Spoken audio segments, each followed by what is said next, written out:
All right, welcome everyone. So we are back and ready to get started with today's TA Category 7 on Human Resource Management webinar.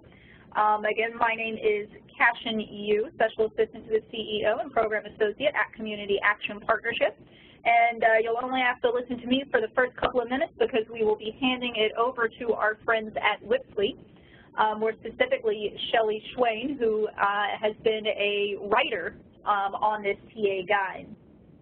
Just as a note, this TA guide is in production at the time of this live webinar, but it should be posted within the next couple of weeks. So what we're going to do today, we're going to talk a little bit about the TA guide itself, how it's structured, and then we'll actually jump into a little bit about how you can assess against the standards as a whole and go through that process. Next, in the bulk of our conversation, will be a discussion of the standards themselves. So there are 9 in the human resource category. And of course, questions, we put that at the end, but we do hope that you put in questions throughout today's event, and we'll try to answer them as we go along. So about the TA guides themselves, there's actually kind of a dual purpose to these TA guides, and they all share a very similar structure. First is to assist with the definition, intent, and documentation of the standards. Some of this information you would have seen in our assessment tools that have been up for the past year, but it also expands on those a little bit. So this is where we really try to, for Section A, talk about that definition. Why is this important? We'll give you references if it's in the CSBG Act, if it's in case law, if it's in O&D circulars, that kind of thing, as well as citations to how this fits into a good management practice. So Section B then talks about the interpretation and the documentation. So what kinds of things would you need to be able to show as your proof of this standard? And we also try to brainstorm, what are some of the obstacles that you might come upon as you are working with your state to be assessed against these standards. So we try to predict the future a little bit, but think about and anticipate what kinds of questions could come up around interpretation. So that's Section A and B, and that'll be the main focus of what we will work on today. Section C and D in each of the guides, human resource included, is about going that step beyond compliance. Instead of just checking off, whether you have met the standards or not, this part of it is going to be using the standards as a overall kind of organizational assessment, a chance to go back and reflect how are we actually doing in this area, how can we improve our performance.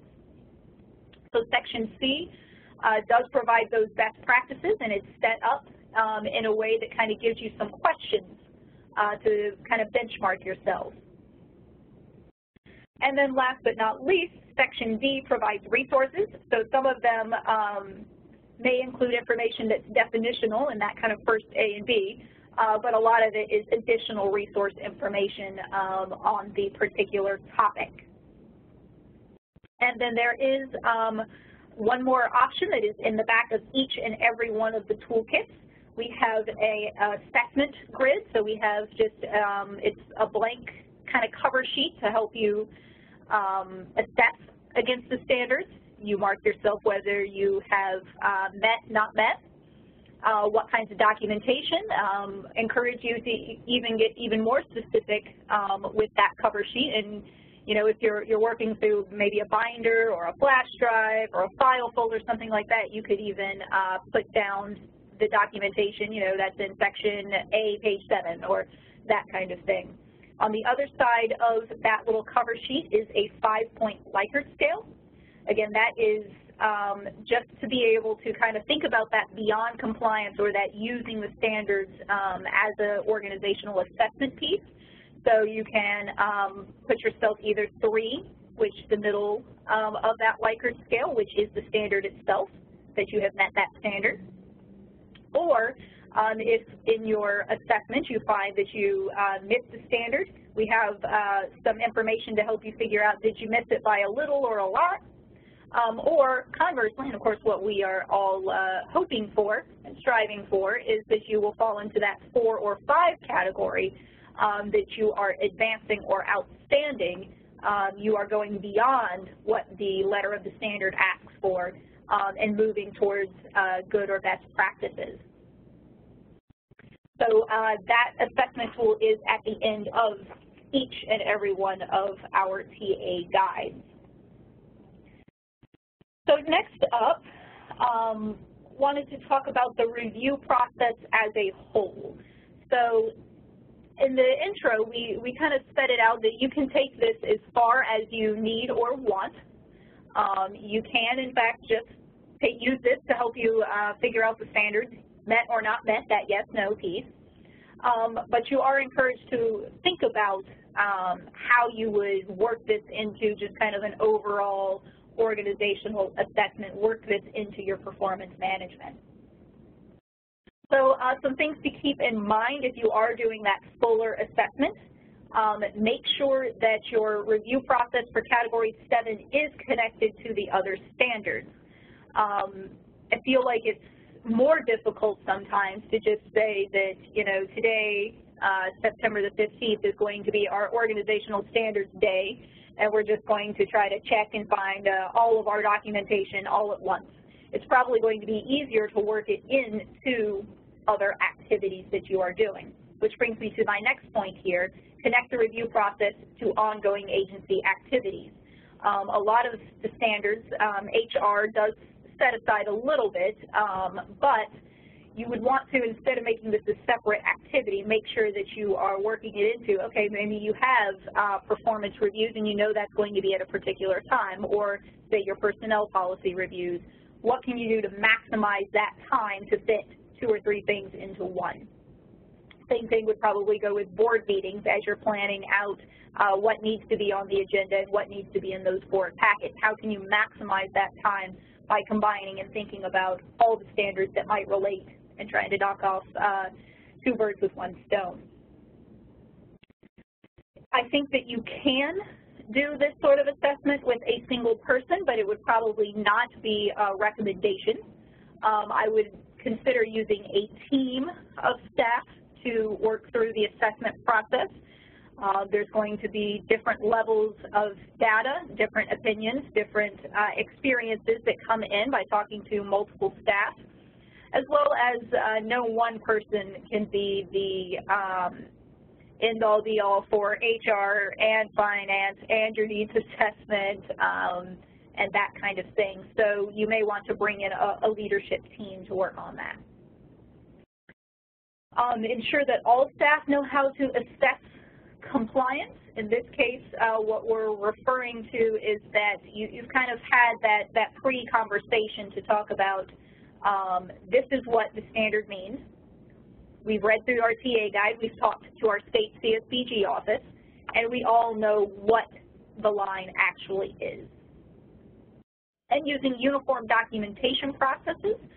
So in that case, I would think that, again, you would want to make sure that what you're doing in this HR category matches up with maybe what another team or subcommittee or person is doing in those other categories, so that when you do get to that overall picture or to your monitoring visit, that it is nice and easy to pull out however you are doing it. Is that a binder, a flash drive, a physical file folder, however that works out, but you do have a system for how you're going to do that.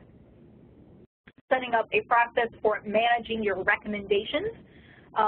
In this case, that's figuring out how are you going to follow up. So now that you've assessed and you've figured out, you know, where you are, how are you going to move those that maybe you weren't in compliance with up to that compliance level, or if you're striving to try to move up the scale to that advancing or outstanding, how are you actually going to go about doing that?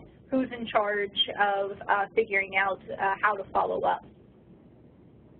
And of course, ensuring a process for archiving these reviews. So we're going to be looking at the organizational standards on an annual basis. So what that means is it may not be the exact same team that goes through this process next year. So I would encourage you to make notes about what worked, what didn't work as you were assessing yourself against the standards. How deep did you go? Did you do just the compliance level, which is, again, all that is required, or did you go through that other kind of beyond compliance assessment process? So that way somebody else can pick this up and go with it. So I did want to note yet again that the first part on that definition and intent and the documentation piece, that is what is going to be required. The options for going beyond compliance is a completely voluntary activity. And I think there's a couple of different ways that you can do that. Once you go through, we highly suggest that you do use that assessment sheet with that 5-point Likert scale. So after you've done that and you've figured out where you are along it, maybe a short discussion of what are the strengths and opportunities for improvement based on this assessment. It could be going through a lot of those resource materials. Again, those are in section D of each of the guides. To figure out, where to go from here, where might we find more information. A little more intense of a process, but I think could have some fruitful results, would be to do interviews or focus groups either with key staff and or outside partners or consultants to just figure out where are you kind of along that continuum, how do we get better, what are our strengths, what are our opportunities here. So with that, we are about to begin our transition here over to Shelley to talk about the guide itself.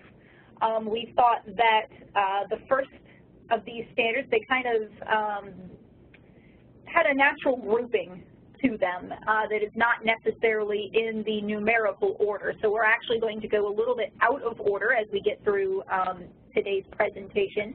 But I think they work topically much better. So with that, Ms. Shelley, if you would like to take it away and walk us through these standards themselves. All right, great. Thank you, Cashin. Hopefully everyone can hear me, can see me. This is my first experience using some advanced technology with the video capabilities as well. So thank you and welcome from a very beautiful day in Madison, Wisconsin, where the weather is unpredictable in this season, but we are certainly enjoying a beautiful day and hope that you are as well. As Cashin had noted, we are going to talk about the standards in not numerical order, but in a way that they will make sense for anyone who is operating within the Human Resources Department and has had experience with human resources functions. Policies and procedures, of course, naturally grouped together. We want to talk about effective human resources governance, and then we'll talk about effective human resources management.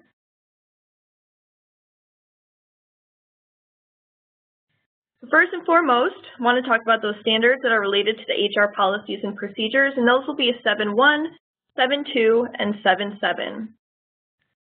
7.1 specifically states the organization has written personnel policies that have been reviewed by an attorney and approved by the governing board within the past 5 years.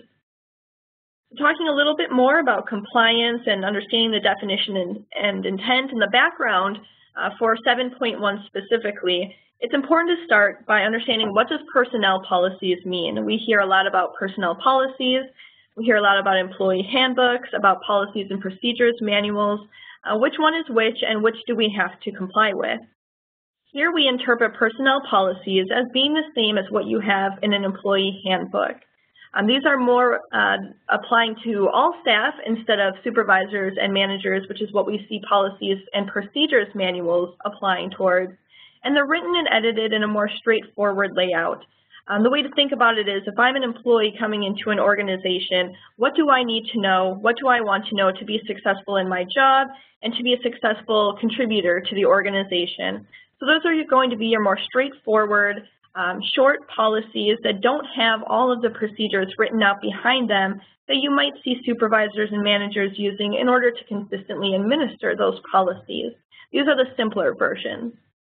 A lot of you do have policies and procedures handbooks. I was taking a peek at the attendee list, and I recognize quite a few of you and have worked with a number of you.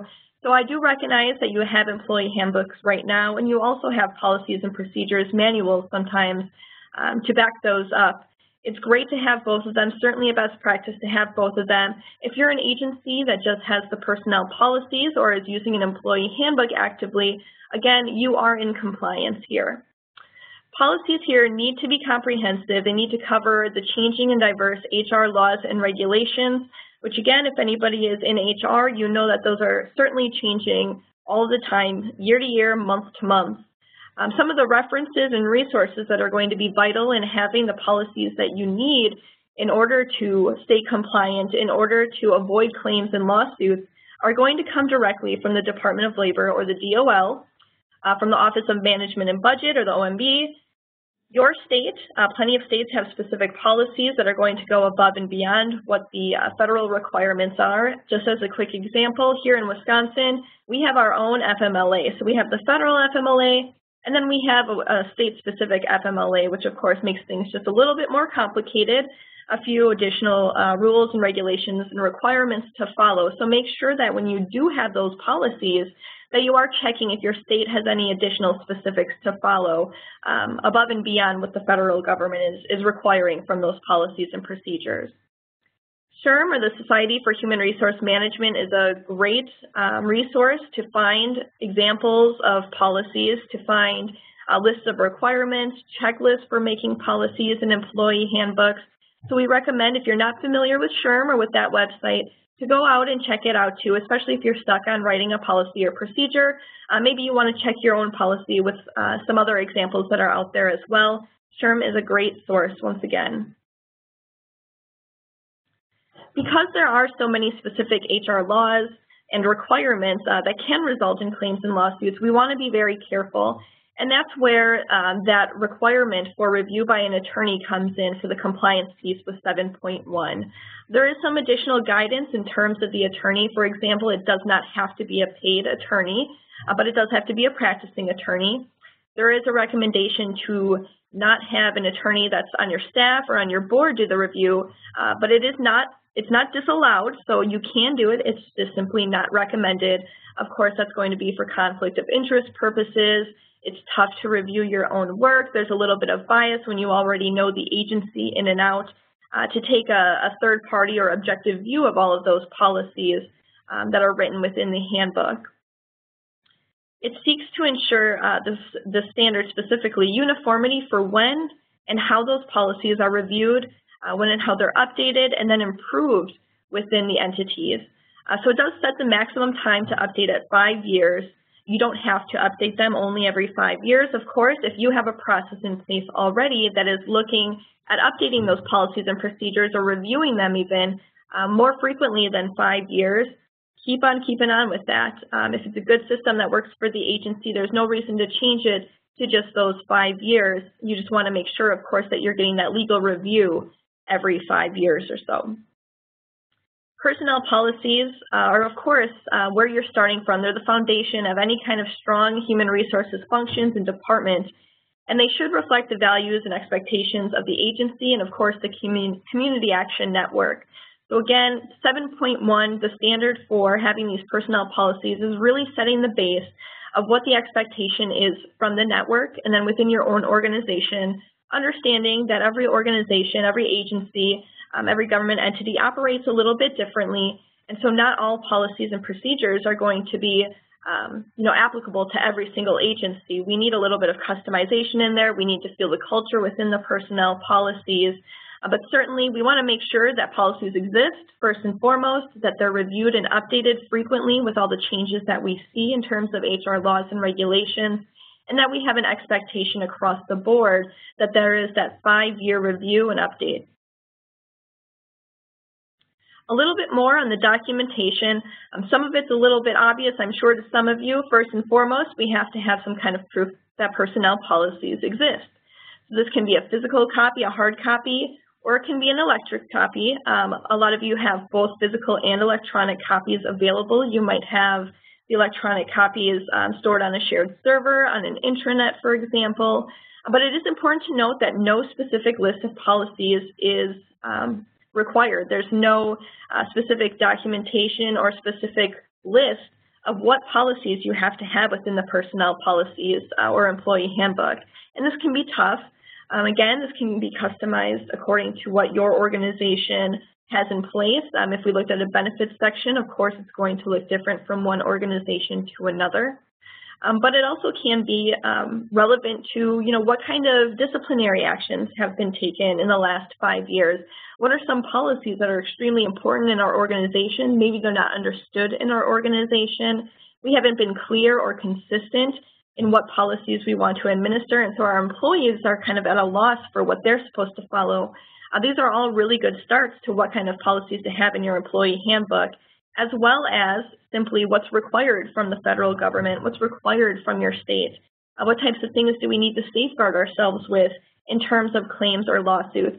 And of course, that's again where that attorney and that legal review really comes into assistance. Now, some of you may be thinking, especially as you look at the bullet to the bottom, because you can read a lot faster than I can speak, of course, a statement or invoice from the reviewing attorney. That can be a very, very pricey review. So how can we mitigate that a little bit? Well, if we're already going to have our document reviewed by an attorney, you can mitigate the cost a little bit by having an HR professional, maybe someone who is SHRM certified within your organization, take the first go at the policies, at the employee handbook. They're already very knowledgeable. They're up to date on what the big policies are and what the big changes are in the last year, 2 years, 3 years, whatever it may be.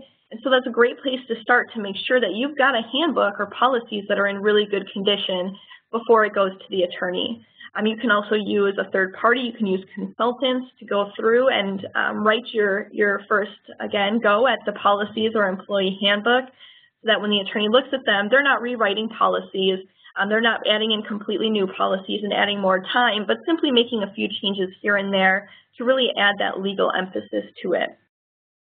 If you have quite a few personal policies in place already, you have an employee handbook in place, but you're updating a few things here and there, also have available those policies and procedure updates that are in process right now.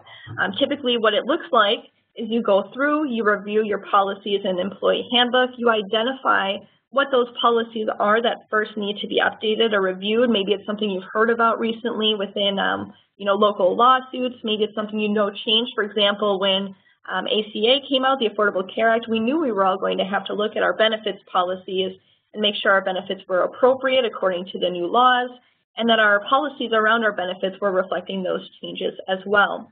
So make sure to take note of those, and as the policies or procedures or employee handbook are in the process of being updated, keep that documentation as well. Last, to reflect that the board has approved the updates and review, that the attorney has taken their review at it. Some additional documentation would be board minutes, maybe board resolutions to show the vote results, and then again that statement or invoice from the reviewing attorney. 7.2 is a similar standard, but taking it kind of to the next level of communication. So the standard reads, the organization makes available the employee handbook or personnel policies in cases where a handbook doesn't exist to all staff and notify staff of any changes. So again, going into the definition and intent, before going into these questions, certainly the intent here is we know that we're guilty sometimes of, as an organization, making updates to policies. Human Resources makes updates to policies, but we don't have a process in place for letting all of our employees know there was a big change in HR law this year, and that's reflected in our employee handbook. Here's where you find it. Here's what's different about it. Of course, we can't expect that all of our employees are actively reading their employee handbook, reading it before bed every night. We have them read it when they first come into the organization, typically sign off on it. But then unless you need to refer back to a policy, typically as an employee who is not a supervisor or manager and has to administer these policies, you don't go back to that and read it unless, again, you need to check on something. You have your own question. And so to understand what the changes were recently can be tough if you're not understanding what the previous policy said. So knowing that's a reality, that sometimes there are misses in communicating to staff what the updates have been, this standard is looking to cover it, to make sure that all of our employees are aware of the changes that we've made and what the new policies and expectations are of the organization for that employee. So first and foremost, some definition around the language used in the standard. What qualifies as makes available? Here, like with any standard, we're going to want to look state by state. Some of your states that we've been out to, and myself and a few other consultants here at Whipley have had the opportunity to visit quite a few states and understand how each state's government is working with the standards and how they're monitoring and how they're implementing and how they're looking for documentation. So what's clear first and foremost, and I'm sure it's clear to you all as well as you talk with those within the network, is that one state is going to look quite a bit different than another state. So again, make sure that if your state has some expectation for what makes available means, for how they want you to make these personnel policies available, that you're complying with that piece as well. If you don't have specific guidance by the state, there's a couple options here. You can provide the personnel policies or employee handbook directly. Again, sometimes that's taken care of at orientation, where you give the employee handbook directly to the employee, you review it through orientation, they sign off on it, and you keep that in the personnel file. Some of you have great electronic copies that are posted online, again, either to a shared server, to an intranet site, so your folks know where to look for those. And then lastly, the acknowledgement signature. We can't prove we made something available or that our employees knew where it was available if we don't get that acknowledgement signature. That's going to be not only proof of compliance, but also is what you're going to need in case there is, again, a claim or lawsuit that an employee had read, had understood what the policies were in the organization. They had the employee handbook, and they either did or did not follow those particular policies. The next question is, again, a clarification around language in 7.2. What qualifies as notifies staff? Again, there might be some state-by-state requirements here. Some other ways that you can notify staff is to reissue the entire personnel policies or employee handbook. You can resubmit those either electronically through email, or you can resubmit them by handing out hard copies either at team meetings. You can hand them out through mailboxes, so there is the possibility of reissuing personnel policies. But of course, if you're only making a few changes here and there, probably what's going to be more effective is communicating those specific changes. Lots of means for doing that.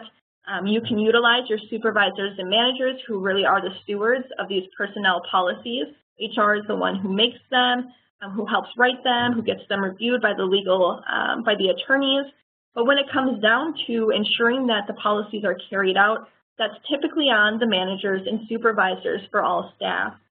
So as HR, explaining these changes in specific detail, what policies changed, how did they change, first and foremost to a manager or supervisor, allows them then to carry that communication onto their staff through staff meetings, through department meetings, and it's not all on HR's shoulder. Cashin had mentioned earlier that when you're reviewing some of these standards, when you're assessing the standards, you should try to make them as much as possible a part of the normal activities that you have. Well, here again, most of these standards can roll right into a lot of the agency activities that you do have in place, like staff meetings.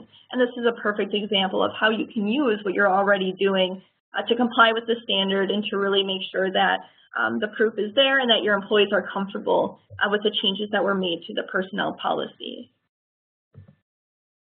Guidance on documentation. Again, physical or electronic copy of the personnel policies themselves, or again, if you have a handbook, then that qualifies as well. The process or procedure document for staff communication, great guidance and great recommendation of including this process or procedure with the handbook or policies themselves. If you write down what the procedure is, when you have someone new come into HR or someone new taking over, again, the compliance piece of the standards, as Cashin had mentioned earlier, you already have a process in place. You have a procedure documented for how to communicate these changes. Staff knows where to look. Staff knows exactly what to expect when there's a change to a personnel policy, and you have it written in the same place as those other personnel policies. I think it's a great recommendation, and it's a way to be compliant without having to put too much work and effort into it. The process or procedure can be as simple as saying, we communicate changes based on email. We provide links directly to the employee handbook, to our intranet site. We provide them through team meetings as well. We train our supervisors and staff on the changes. Whatever your process may be, it's a simple outline and then put right into that handbook. You're going to need documentation of the location and availability of those personnel policies as well. So again, if you do have the electronic versions of them, staff need to have a place to go to understand where they can look those up. I'll use Whipley as a great example. We have an intranet site here where there is all the kind of employee references you could ever need available under a tab called Working at Whipley that then is divided into the things you'd want to know as an employee. So me as an employee, I've been told through my orientation, I have documentation that says if you need to look up a policy, you go to our intranet site, you go to the Working at Whipley tab, and there it is. So again, simple documentation of the location and availability of the personnel policies. Just have to have it documented and in a place that employees can find it easily. Examples of agency communication of policy change notification to staff.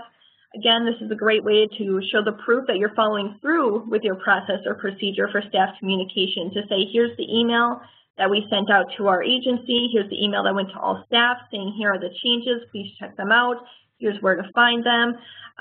That's a great thing about email. You can always print it off. You can save it somewhere to have that proof at the ready.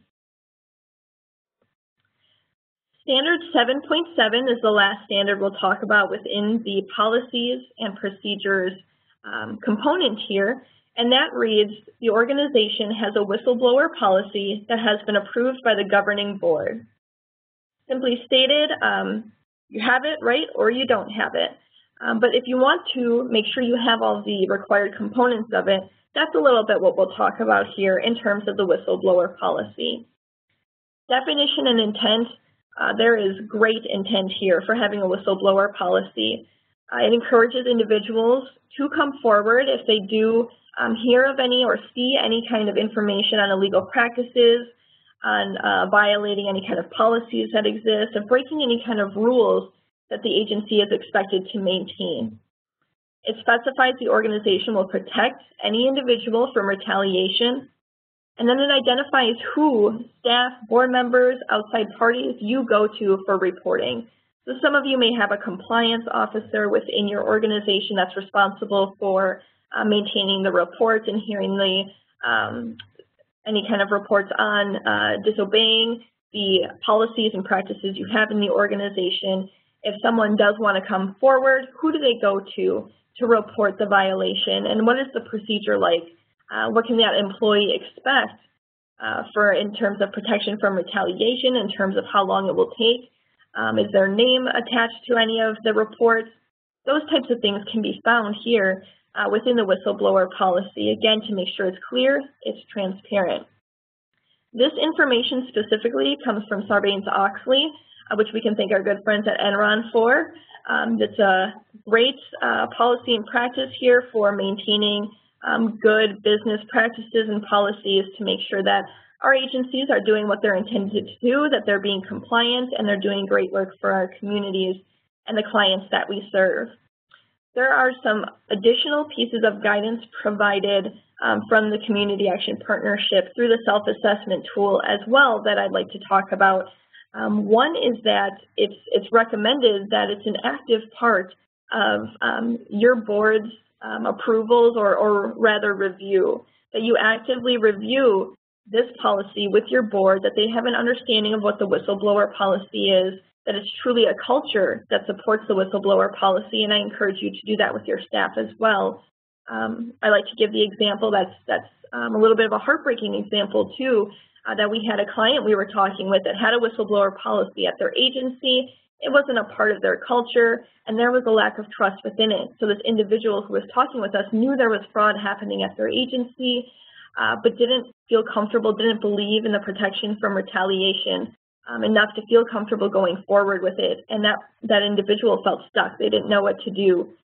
to make sure to protect themselves, protect their job, but also to protect the clients and community that was being served by the agency.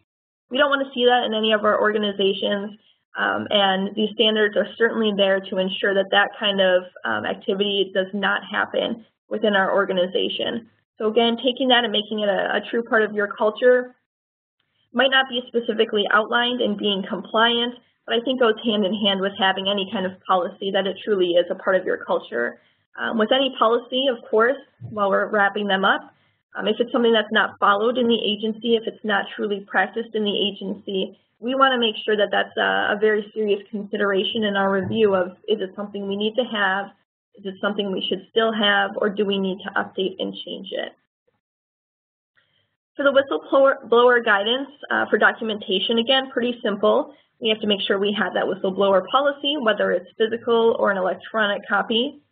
We need the board minutes from the board review of the policy, and then, of course, the board resolutions for the vote and approval as well.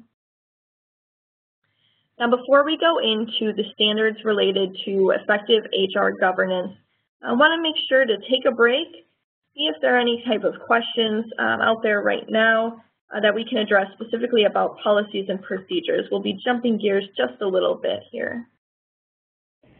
And I haven't seen any questions that have come in yet. The only couple of things that we have had have been a little more on the technical side. So I do want to put in a reminder for everyone that this is recorded, so you will be able to go back and listen again, as well as a PDF of the slides. So you don't have to quite madly write down every single thing that Shelley has here. We will have those slides available. Do feel free to put in questions into that Q&A box at any point, because we will, after we look at 7.4 and 7.5, do this again and pause for a moment to answer any questions on those particular standards. So don't be shy. Absolutely. Thank you, Cashin. Again, just before moving on to 7.4 and 7.5, for those of you who may be sitting and thinking, if we're not given a specific list of policies and procedures or policies to have in our employee handbook, where do we start? How do we know what policies to have? There is a nice resource that's in the TA guide, and something I'll share with you verbally as well, that if you are familiar with Whipfly, if you're a part of the My Whipfly subscription service, you already have access to a table of contents that you can use as a checklist for, do we have these policies in place right now? Is this something we need to look at? Not all of them, again, are required. It's virtually impossible to make a required list of policies because it is, again, agency to agency, culture to culture, but it's a good place to start from and do a little check and say, are these things we have in place? Are these things that we need in place? From a legal standpoint, it's important to review, especially when you grow in size to 15 employees, 20 employees, 50 employees, and 100 employees, because those are some very big benchmarks of where new laws come into play. Completely new laws, maybe some additional requirements for laws.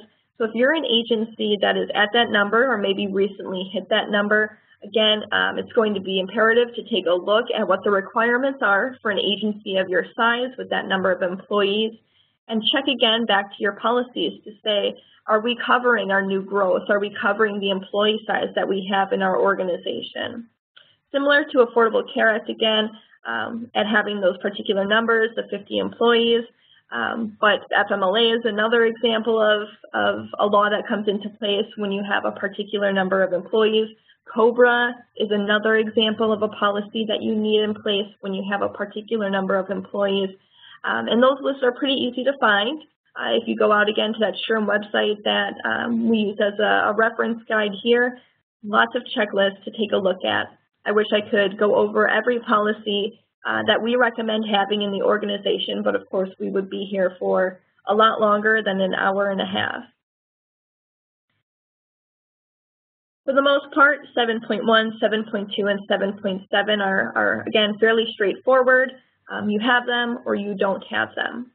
When we look at standards related to effective HR governance, which specifically are 7.4 and 7.5, it gets a little bit more gray. There's a little bit more that's brought into the performance appraisal and the compensation for the CEO or executive director. Standards 7.4 and 7.5, I think, are a really good example of what Cashin had mentioned earlier in your review and assessment process of trying to make it a little bit more holistic so that you don't one day say, we're doing HR today, we're doing board governance tomorrow, because boy, would there be a little bit of double work in terms of 7.4 and 7.5, which really are about human resources management from the board itself. So if you're doing board governance, if you're doing HR, you can move the HR components of the board's governance into the section that is on board governance, where you'd have some of those questions. You might be interviewing the board and asking where your compliance is at. It's a great opportunity to not have to go back, not have to double work, but really make it part of one process. Going into 7.4 itself, it reads, the governing board conducts a performance appraisal of the CEO or executive director within each calendar year. So that's on an annual basis here that we're seeing the performance appraisal of the CEO or executive director. More on definition and intent. Like I said, there's a lot that goes in here. It's when it comes to policies and procedures, it's usually pretty straightforward of there are legal implications if you don't have them. There's a little bit of that on this side of the house, but there's also quite a bit of just having really good business practices and making sure that you've got quality talent in your organization. So what this standard aims to do is to clarify the expectation of the board to provide HR oversight to truly its only employee, which is that CEO or executive director position. Not all of our boards have HR backgrounds. They're not HR experts, yet here they are responsible for the human resources oversight for the employee who is responsible for the entire organization, the CEO or executive director. That can be tough. That's a lot of expectation to have on a board that may not have any background in human resources. And so again, understanding that this may be the case for a lot of our boards, even within our own agencies, we either have, some of us have big HR departments, some of us have one individual who's taking care of human resources for the entire organization, and some of us have people who are balancing finance and HR, or they are the CEO, or maybe they're the operations director and they're taking on the responsibility of human resources. So knowing that's true in our organizations, it's certainly true for our boards. So how can we provide more guidance, more clarity to our boards through the standards themselves of what's expected in terms of human resources for that CEO or executive director? Two of the biggest responsibilities of the board is to provide moral and professional support in order to further the organization's goals, and of course that happens through the CEO and executive director. The other is to make sure that we are recruiting a really good fit for that CEO executive director position. So while none of the standards relate specifically to recruitment of the CEO executive director within human resource management, we are talking about performance appraisals, we are talking about compensation. Another intent of the standard is to promote, again, that minimum uniform schedule, just like it was for the policies and procedures and just like it will be for really all of the standards. But here, for executive evaluation, it's one of those things that can easily go to the side when we have a really busy year, when we have a tough year, even when we have a really good year. There's lots to celebrate, there's a lot to review, there's a lot to make sure we're in compliance with. And that poor CEO or executive director doesn't get their performance appraisal in the year. Part of it, too, can be a matter of we give constant feedback as a board to our CEO or executive director. And so we don't have this one time a year where we have the appraisal, we have the evaluation, and it's a little more formalized. So here we want to, again, make sure that within the network, the entities are operating to some degree on a uniform schedule, on a uniform playing field where we can check in and monitor as a state to make sure that we have our agencies, we have our entities going through these processes that ensure that our CEOs, our executive directors, do have that support from the board in order to fulfill the strategy of the organization. A compliance piece and a huge piece is risk. We want to make sure we're managing the risk of executive power and control, not only, again, so that we keep our funding, so that we stay in compliance, but most importantly, for our community. We hear stories, we've heard stories within our own network, or we've heard stories within other types of nonprofits of, first of all, a lack of understanding, a lack of trust from the executive perspective of outsiders, whether it's media, whether it's government entities, whether it's monitors that we have, and there's a lack of understanding or trust in how executive compensation has come about and how the executive power and control is mitigated, or the risk of it. And then we hear also some stories that are disheartening to us as community action staff, management, and executives ourselves.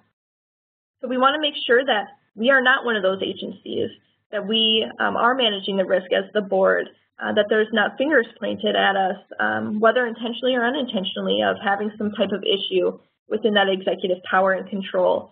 So these standards are here to make sure to manage that risk and to avoid those complications. It also helps to improve the quality and the efficacy of the network's leadership and talent. We know without an amazing CEO, executive director, without someone who understands their role and responsibility in that position, how they're being measured, what their performance expectations are, we can't have that quality, we can't have the efficacy within the network to accomplish the national goals that are set out. As we know, some national goals are very much focused around the agency itself, around capacity building, and those things can relate directly over to the executive director or the CEO. So another way you can look at it is it's essentially implementing ROMA from the very top of the organization, right? We're having our assessment, we're having our training we're implementing throughout the year, we're checking in on how performance is, and then last and least, we're checking on an annual basis to see how did the year go, how can we further support you, how can we make sure that you have everything from us as the board that you need to further the agency and to meet the organization's goals. A little bit more about how it can be conducted, some of the definition side of things. This can be accomplished through a committee. We have some energy efficient lights here, so they went out on me. Sorry about that. This may happen again. It can be accomplished through a committee or a full board. So if you do have a committee established already, that does look at performance appraisals, performance expectation of the executive director.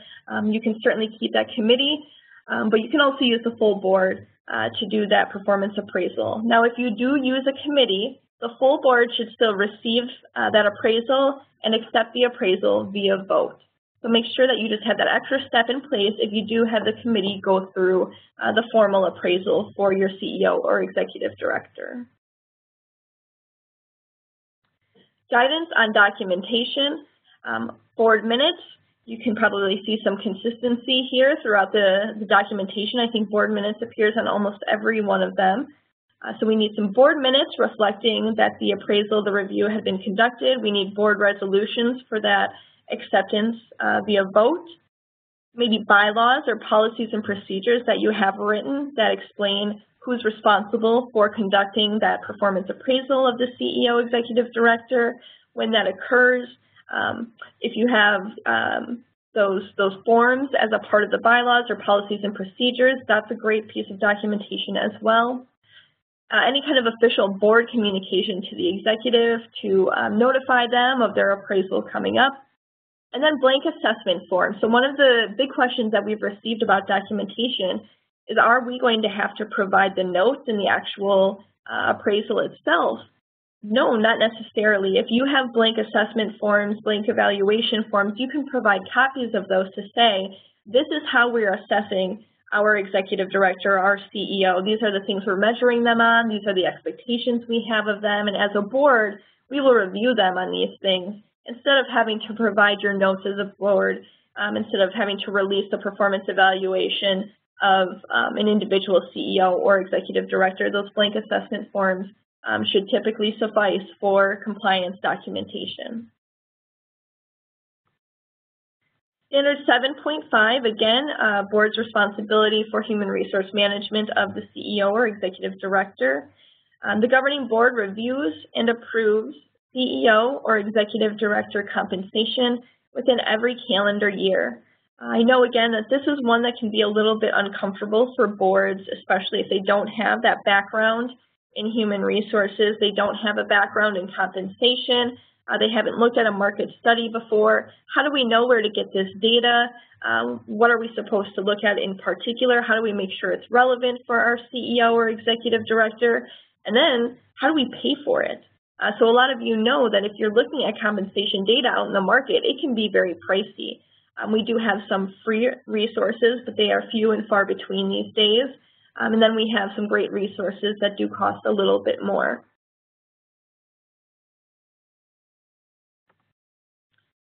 A little bit more on definition and intent. It does clarify the expectation of the board, again, to provide the HR oversight to its only employee. We need to make sure, again, the intent is that the compensation information, the data that you receive, is independently informed and reviewed. This is also a piece that comes directly out of the question from the 990 about executive compensation. We want to make sure that it's market-based and it's allowable and reasonable. So here we're going to look for some guidance from the Office of Management and Budget within the uniform guidance. There's plenty of information on compensation within there about what makes it allowable and reasonable, and very briefly put, what makes it allowable and reasonable is that it's relevant to the services rendered, that you're comparing a CEO position or executive director position with that of another CEO or executive director, top executive at a nonprofit organization. We want to make sure that we're looking at comparable markets as well. So when I say market-based, we have to understand what the market is like in which we are recruiting for that position.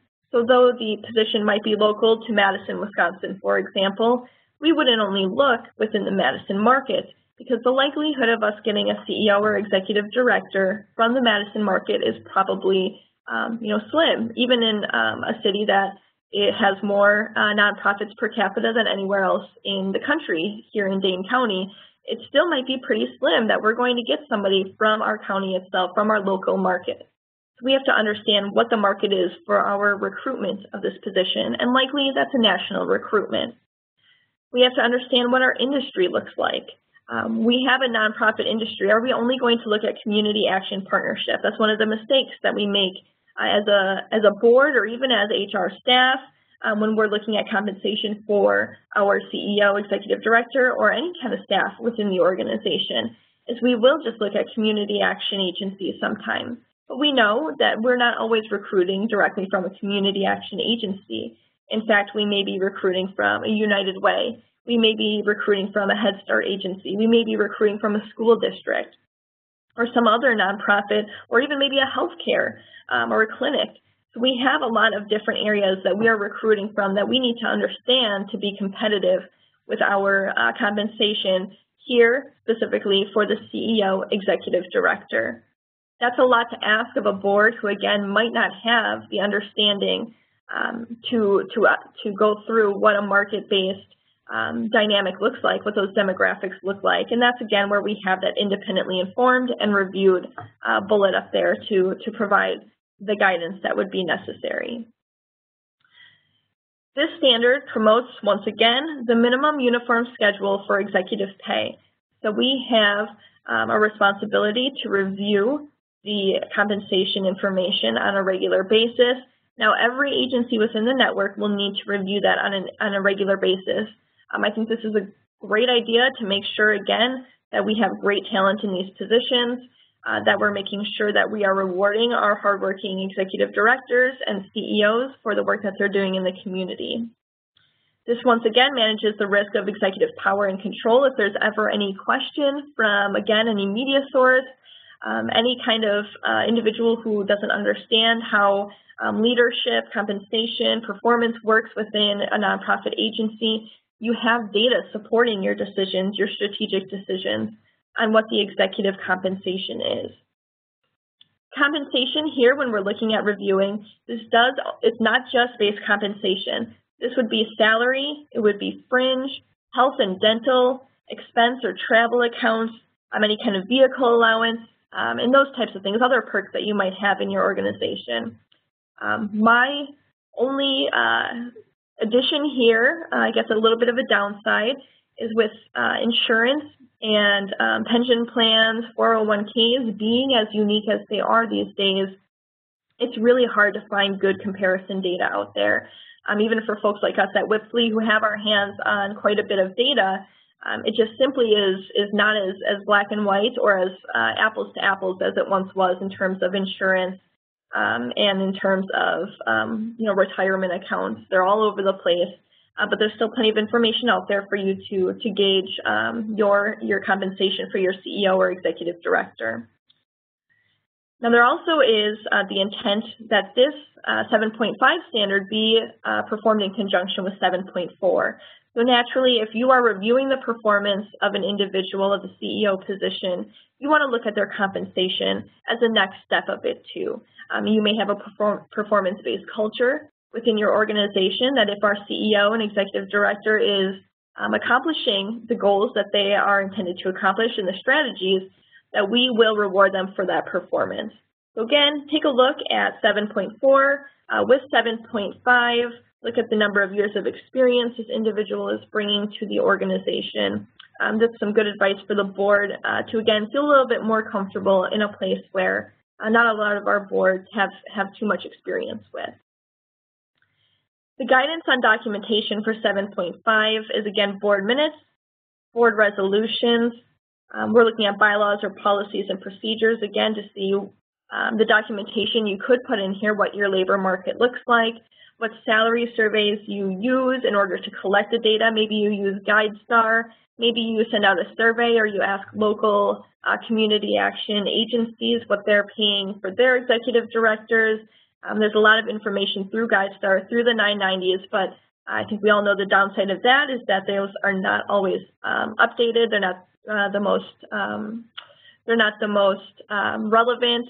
They're not the most recent information on compensation. So there is a little bit of balancing to do when you're looking at those free sources as opposed to the active for pay sources.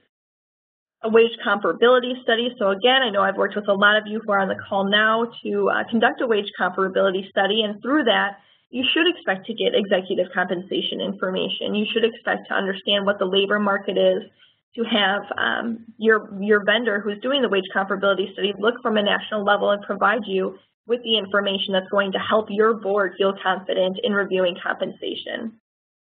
You may just have, instead of the formal wage comparability study, a raw market data for compensation comparison. You may have collected information, again, from local agencies, from other sources that you have available to you, and have that market data available for review.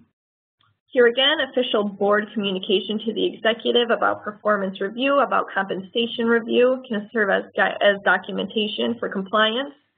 And then if you have an executive employment contract, that is also a potential for documentation for compliance. That is the standards related to effective HR governance. I want to pause again and see if there's any questions on specifically the HR governance from the board. I haven't seen any that have come in yet, but I do want to use this opportunity, I guess, to make a plug for another tool that you might find helpful. We do have a calendar of required actions, which is a complicated name for what is actually a simple checklist that actually takes the standards, and instead of putting them category by category, it divides all of the standards by a time frame. So this is something that, once you do, you just keep it on hand. It's something you update annually, every 3 years, 5 years, whatever the process might be. So I think that might be a fantastic tool to look at. That way you can make sure that, for example, the CEO compensation and evaluation happens on that yearly basis. You'll see that here's all the things that we need to make sure happen at least every year. So that'll help you plan out your board meetings and your board packets. So did want to draw attention to that in lieu of the questions, because we still apparently have a shy group. Mm-hmm. Absolutely, absolutely. I've seen that documentation before, Cashin, and it's a great resource. It really helps to put those timelines around it too. And I know I've had a couple asks from specific agencies about that, and they've gotten a lot of value out of that document. It looks like we did get a question here. Keep using the word resolution for documentation. Is an vote contained within the minutes sufficient? Absolutely. Absolutely it is. I believe that the reason that the resolution is specifically put in here is just in case we have board minutes that aren't including the votes, in case the board minutes aren't thorough enough, I suppose, to have the votes mentioned right within there. But if you have the votes specifically within your minutes, if you can reference the minutes themselves alone and see the resolutions and the votes within there, absolutely, that's enough documentation. You don't have to do it twice by any means. Great point. If any of you are looking to, again, kind of tying back together the policies and personnel policies along with some of the other standards, specifically the CEO review of compensation, if you're looking for particular policies around executive compensation, there are some great resources too that I've seen on the Community Action Partnership website through the Nonprofit Risk Management Center, where there is not only the risk assessment, which we wouldn't talk about today, even though there is a hefty HR section on it. They also have policies on there. So if you needed some further guidance with policies or wanted to look again at what a checklist might look like, it's another great resource available on the Community Action Partnership website to get some help with those policies. So we'll move in then to standards related to effective HR management. This has 4 of the 9 standards within it, 7.3, 7.6, 7.8, and 7.9. These are categorized in this effective HR management umbrella because we really see them as being a part of an employee's career cycle at an organization, that you can't have HR management, holistic HR management without any of these 4 standards themselves. So we've wrapped them together to kind of start from beginning to end of what an employee's career cycle looks like. The organization has written job descriptions for all positions, which have been updated within the past 5 years, is standard 7.3. So this is all about those job descriptions as a roadmap and updated within the past 5 years. Once again, just like it was with the policies and procedures, if you already have a process in place that updates your job descriptions on an annual basis, maybe you've implemented a process where updating the job descriptions is a part of the employee review process. That's great. If you're looking at them annually, you're probably going to have those job descriptions be more relevant to what the job actually is. So again, keep on with that process. No reason to push it off to the 5 years if an annual update is working, if you have a process in place already. Definition and intent for the job descriptions. All of us know, because we've all had positions where we've had really good job descriptions, really bad job descriptions, or maybe even no job description, is that it ensures job direction and accountability. If we don't know what's expected of us, if we don't know what our roles and responsibilities are, we aren't going to have any kind of roadmap of where we need to go, and we certainly can't be held accountable for what the organization, what the team, what the program needs from that specific job. So having the documentation is our first step to direction and to accountability for each of our employees. It's one of the things I hear quite often when talking about performance management, is that some of our employees just don't do what they're supposed to do. Well, my first question is always going to be, are they sure of what they need to do? Interestingly enough, there was a survey that was done of 100 managers and supervisors around the country, and this was for any industry. They were asked, why do you think employees don't do what they're supposed to do? And 99% of them, so again, 100 managers and supervisors, 99 of them said they don't know what they're supposed to do. And that, of course, has to point right back to a poor job description and then maybe a lack of feedback from a manager or supervisor. So starting with that job description as our roadmap for ensuring direction, for ensuring the ability to hold our employees accountable is a great place to start and a very important standard to have. It also serves to connect each job to the particular entity's mission or purpose. So again, if we don't have a job description, it's hard for some of us, if you're not direct service, if you're not working with clients on a consistent basis, to understand how is my job supporting the overall mission or purpose of the organization. If I'm an IT help desk individual, how am I supporting the mission, the overall mission or purpose of the organization? This standard also, through having job descriptions, leads to improved performance over time. So again, if we don't have job direction, if we don't have accountability, we can't expect performance to increase over time. We can certainly expect engagement to go down, though. Having those job descriptions reduces the risk for compliance or fraud issues as well. So if I don't have a job description, or if my job description hasn't been updated, maybe my job description says that I supervise one position, but over time that's changed. That position was restructured or reorganized and is now falling under somebody else.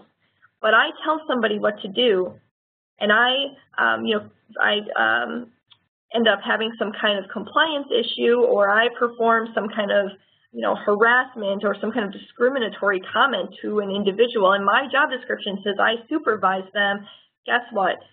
As the organization, you're going to be seen as me. I'm the one who supervised them. So you as an organization will be held responsible for the action that I took on that employee. So we have to be careful that our job descriptions are updated for reducing that risk. Some more guidance.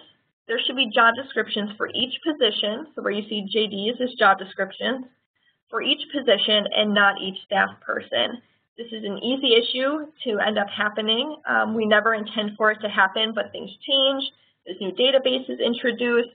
We see some value that a new person brings to a job, and so all of a sudden we've created a whole new job description for this person instead of the position.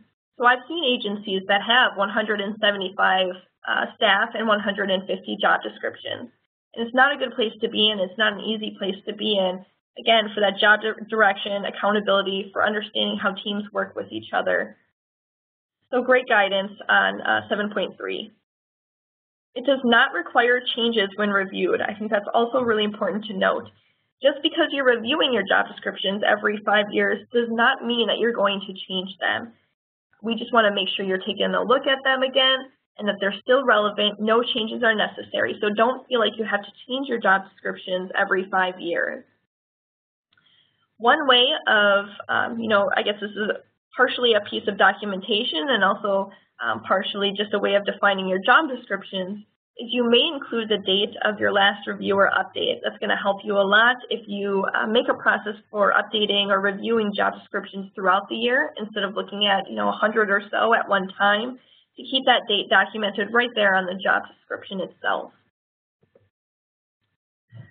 Some basic ideas for job descriptions and what they should include are a job title, of course, their reporting relationship. I can't tell you how many times I've been working with an agency and somebody doesn't know who their direct supervisor is. They've just kind of been guessing or working with the person who works with them the most.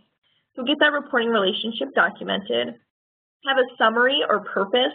I really advocate for a purpose because, again, you have that ability to connect the mission of the organization back to the job itself. You need to have those essential duties outlined, the additional duties, which of course is where you put other duties as assigned as well. So again, we have that job direction. We know what's expected of us. What are the supervisory responsibilities of the job? Again, here we have that mitigation of risk for having unclear supervisory lines. We know who's supervising who's responsible for who. Are you responsible for individuals? Are you responsible for work? We want to have those minimum qualifications documented. KSA is knowledge, skills, and abilities, or some people are calling them competencies now as well. What the working conditions are like. You want to make sure you have your equal employment opportunity and ADA statements right there on the job description as well.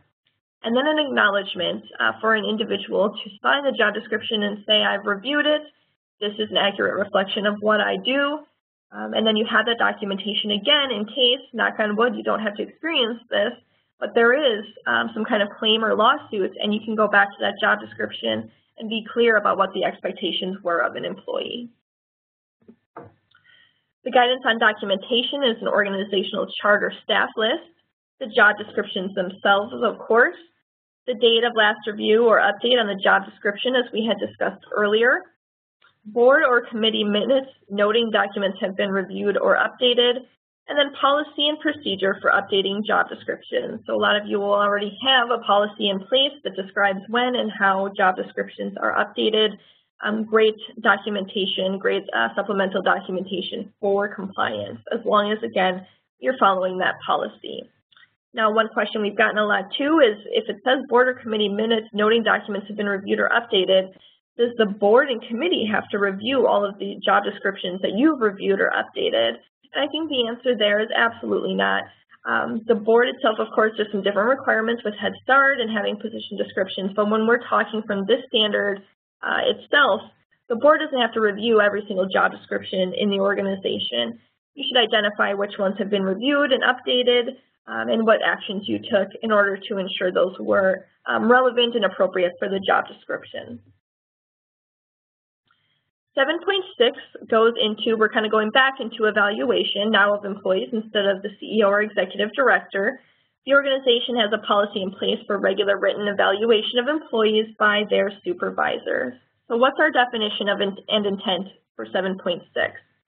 First of all, this standard simply requires a policy in place. That's it. It doesn't even imply that 100% of employees must have an annual review. That's specifically noted because things do come up. Things come up of people taking leave, people being on FMLA, and sometimes that process gets interrupted. So that's not an implication of the standard either, just that you have a policy in place. This policy helps to ensure that there is accountability from supervisors in providing evaluations and providing feedback to their employees for that improved performance over time. It helps, again, improve the quality and efficacy of the network's talent if you're going through regular performance evaluations. It identifies the approach to evaluation by all supervisors. So again, if we have a clear policy written, me as a supervisor and the supervisor in another department in another building are going to go about that evaluation in a similar way. Helps with consistency across the organization. And then it manages risk of claims or lawsuits. So again, here you have documentation of not only that a performance evaluation happens, but if you do go through them, the performance evaluation or appraisal itself helps with managing that risk. Then if you do need to let an employee go for poor performance, that you have documentation behind that when you make that your rationale for letting an employee go, that if an employee does sue the organization, you have that documentation to, again, go back to say that there was diminished performance over time and so on and so forth. Guidance on documentation here, again, pretty simple. The physical or electronic copy of the evaluation policy or process or procedure, however you have it written out. And typically this is going to be found in those personnel policies that are already required in Standard 7.1. You can also use blank assessment forms or form, because some of you have self-assessments, and then the supervisor's assessment to be additional documentation of compliance. Standard 7.8 is all about orientation. So again, we talked about job descriptions, we talked about performance management. With an employee walking in the door, we would probably start here, right, with orientation and with that job description. So all staff participate in a new employee orientation within 60 days of hire. Sounds pretty simple. What's the definition and intent behind it? It's there to ensure a smooth transition really from that first touch point, that hiring process, to onboarding and training for the job for all staff into the organization and into the wider community action network. It serves as that first connection of employees to the mission and vision that orientation does. And one of the things I've been asking a lot of you out there is, as I train and as I have the opportunity to work alongside you, is to find out how many of you have folks coming into your organization that don't even know what community action is when they walk in the door. And I'm seeing almost every hand raised at this point. So I think that, the intent for the standard is also to introduce our incoming employees to what the network's all about, to what the history of community action is all about, and then more specifically, how our organization carries out the mission, the vision of community action. And then helps with that, again, transition from being hired on, from just learning what the job is, to what the organization is about, and how I get trained and supported to conduct my job. It does drive employee productivity and results. This is known statistics and information here. Manages expectations and increases talent retention if you have a really good orientation process that's done within a set amount of time and 60 days within the day of hire does apply here. Now, there are no curricular requirements. Nobody's saying you have to address any kind of particular content through the orientation. So that can be, good use of flexibility for what your orientation looks like. You can meet the standard through individual or group orientation, so that's up to you.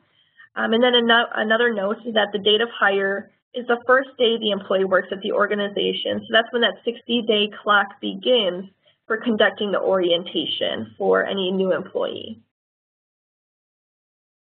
Examples of orientation content given again by the partnership and also by WIPSLE. Things to consider are mission and history of community action, time and effort reporting, an introduction to Roma, some information about your data collection, that job description and your performance expectations, what kind of education the agency provides and what training can I expect as an employee for my new job, how will I be supported, what kind of tools and resources are available out there for me to, again, be good at my job, to perform well, and then reviewing the personnel policies or employee handbook, as we had discussed earlier. Guidance on documentation for the orientation is physical or electronic copy of personnel policies or the employee handbook once again, so you see how 7.1 and 7.2 really feed into the rest of these standards. A lot of you have policies about your orientation that it would be conducted within 60 days of hire, that it's group or individual. Maybe you have an organization-wide one, and then you have a department one. A lot of things to consider for your policies. Of course, documentation would be your orientation packet that you provide to new employees or any kind of materials if you don't have them assembled into a packet. And then documentation of attendance from the HR or personnel files. So you may use sign-in sheets. You may use another acknowledgement form that they did attend orientation, that they received their employee handbook, that they received benefit information, those types of things as well. So just make sure you have some kind of documentation that orientation was attended by each and every employee and that you're saving that in the personnel files themselves. Our last standard here is standard 7.9. This one is the organization conducts or makes available staff development and training, including Roma, on an ongoing basis. This is, again, one of those that the timeline is ongoing basis. It's a little bit loose here of what that exactly means. There's not a hard 5 years, annual, within the calendar year, within 60 days. It's just saying that those opportunities for staff development and training are always available. Of course, one of the specifics we do have here is that Roma requirement. So here we want to make sure the intent of the standard is that the network of entities is aligned to results and accountability, that there really is that culture that Roma is intended to produce of results management and accountability. So we have that requirement of Roma, or as is noted, a comparable system if it's used and approved by the state, which we understand there are none happening. No states are operating that way right now. They're all based off of Roma. So the intent, again, is to have that uniform culture, results, and accountability. It ensures the best use of people potential. Boy, is it a shame, and I know you've all seen it too, when we have really good people who have tons of potential, but we simply don't have the opportunities out there for them to develop their talents, to develop into new positions or positions that might be opening. And so it does have this process behind, this expectation behind making sure we are having people live up to their potential and get their opportunities. It, like the other standards we've been talking about previously within this group, improves quality and efficacy of the network's talent. The more developed talent we have within the network, the more results we're going to get, the more outcomes, the more change we're going to see, and so it can only benefit the network as a whole. Another intent of the standard itself is to have targeted and efficient use of training and technical assistance funds. So there are no specific requirements for training topics, and there's no specific requirements for delivery methods themselves either. So how do we target and have efficient use of training and technical assistance funds without these specific requirements? Well, I think that that's actually the great thing about it, is you do have flexibility to individualize plans, to individualize training and development opportunities, instead of sending all of the employees to, one training that might not benefit every single employee in the room.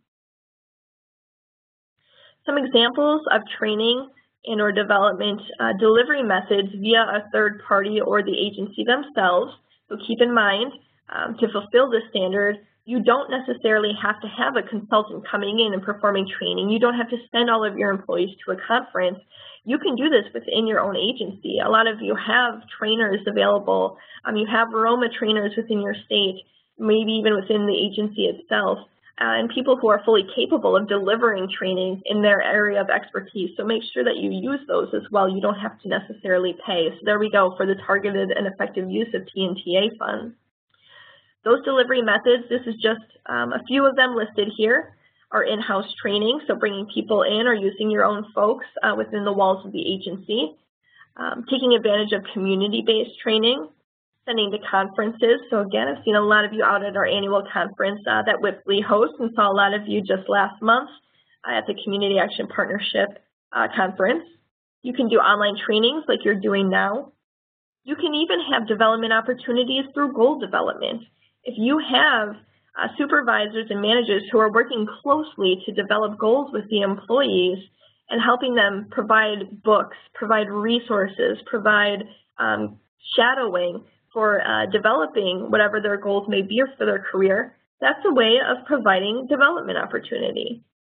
And last is coaching. These are probably the two that are less obvious, is if you have a manager or supervisor who acts as a coach, who acts as a mentor, who gives a lot of lessons to be learned, who gives those shadowing opportunities, who does constant feedback and develops training off of that, or opening up leadership opportunities, maybe to present at a team meeting, maybe to take on a new role that hadn't been taken on before, but aligns with the person's career potential and career goals. You have, again, opportunities for development there. Guidance on documentation is pretty straightforward here as well. Training or professional development plans that you have in place.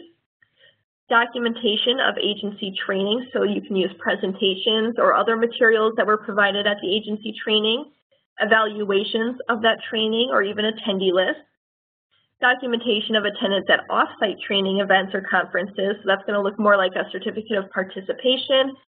Some agencies or states will even require presentation and the materials provided as further proof along with the certificate of participation. And then, of course, any kind of documentation that fell within the HR personnel files, which usually aligns pretty closely with that top bullet point of training or professional development plans. So that is it. We have about 5 minutes before just quickly reviewing the best practices in Beyond Compliance, but want to make sure to stop and see if there are any other questions here before looking at Beyond Compliance. Not that have come in on my side. Okay, great. So quickly through Beyond Compliance, I know that's a lot of information even to start off of for hitting compliance, but these are grouped again by the 3 categories. So top 3 best practices for the HR policies and procedures section. Number 1 is to review discipline warnings and compliance documentation over the past 5 years. Nothing says you have to do this. Nothing says you have to go above and beyond just taking a look at what you already have. But if you want really solid policies and procedures, here is your indication of where the agency might have some opportunities for growth. People are either taking advantage of policies that are in place, there's a lack of understanding of policies that are in place, maybe there's just not a policy in place. So take a look at those warnings and compliance issues to try to address them through your own policies and procedures. Conduct a brief survey or interview to evaluate the strengths and the weaknesses of those personnel policies and any kind of communication that you have. So this will really be in alignment with the assessment Cashin was describing earlier for particularly 7.1 and 7.2. To do that survey, to do the interviews, to understand where you can bolster what you already have in place and where you can capitalize on the strengths that the agency and all staff already see you're performing within your policies and procedures. And last, ensure your attorney is qualified and or credentialed. Again, you don't have to use an attorney that's being paid. I'm just a practicing attorney, but if you can get a specifically employment labor law attorney to look over those policies, not only is it going to be a faster review because they really know their stuff, but you can be much, much more confident that they're addressing the laws that they have to. You can sleep well at night knowing that your policies and procedures are in good shape and are very solid throughout, that there are no risk issues in your policies and procedures. For effective HR governance, beyond compliance, align the executive performance appraisal to the agency's strategic plan. So to the strategic vision, to any kind of long-range goals that were established, and check in on the executive's performance. They're the ones who are responsible for that strategic plan being executed. So why wouldn't we make the connection of the performance appraisal over to that vision and to those goals to ensure they're one and the same, that we can support the executive in achieving those visions and achieving those goals. Our next suggestion for beyond compliance is to gather executive performance feedback not only from the board, but outside the board. So you have an opportunity to have almost a 360 evaluation of your CEO or executive director. Some of you may be familiar with the 360 evaluation, but how valuable would it be to understand the performance from the community's perspective, from your partner's perspective, from your peers' perspective, other community action executive directors in the area, and from your employees' perspective. This can only help the board in further supporting the professional development and opportunities for the executive director CEO. Last, for effective HR governance, is to conduct a full wage comparability study for that executive position, reflecting the market in which the agency competes. So again, if you go out, if you haven't done this before, if you do it even one time, it'll be a great starting place to have that full market study done, to have data pulled from really good resources, reliable and valid resources, to say we are confident that this is what you would need to pay an executive director to come into the agency or to keep the executive director that you have right now. Beyond compliance for effective HR management is to design performance management as a process instead of looking at that performance appraisal as an event. When we look at it as an event, the performance appraisal, it's daunting, it sneaks up on us, we might not believe in it, it's just another thing we have to do. So when performance management becomes a process, there is no surprise with the appraisal. Our employees and ourselves as supervisors and managers already know what we're going to say. The process makes it much easier on everyone involved. Customized training opportunities to development areas identified in individual performance evaluations, so capitalize on those evaluations to further develop, and establish a system of coaching and mentoring instead of managing and discipline, where the culture becomes disciplinary actions and write-ups. Just to close out the HR management cycle, successful transitions and improvement over the course of a year and then throughout a career is really what we see the intent of this entire human resource management standard being about. So here is that career cycle I was talking about. You can see how each and every standard is really hitting on each one of these individually in some way, in some form. That's all I have to share with you here. We have the project contacts from Community Action Partnership, and I imagine Cashin, you will want to sign off. I will do that. Give an extra second or two in case there's any late-breaking questions, but I do want to encourage you to make sure that this isn't the end of the conversation. Please reach out to us here at the partnership. If we can't answer, we will in fact talk with Whistly. We are so thankful to have their expertise behind us, especially on a little more technical of a category. I hope that you picked up on the fact that there are a lot of tools and resources already available on a lot of these topics. She mentioned that they have the HR policies and procedures table of contents. That's a great thing for you. The Nonprofit Risk Management Center, through the partnerships relationship, does give you a lot of policies to work on. And in fact, we had a webinar on whistleblower policies just yesterday, so that reporting can be looked up. And of course, the other piece of this is that, yes, we're just at this point in time focusing on the compliance piece of it. But going forward, we really hope that you are going to take this as an opportunity to really do some organizational development based on these standards. So with that, I don't see any other questions that have come in, so we will go ahead and sign off for today. Please let us know. There will be an evaluation that pops up at the end, what you thought about today, what can we do better, and what kind of topics you'd like to see from us. Hope to see you on another one of our TA Guide webinars soon. We have 2 more this week and another 2 the next week, so plenty of opportunities. And be on the lookout on the partnership's website for this TA Guide once it is released in the next couple of weeks. Thank you, everyone. All right, thank you.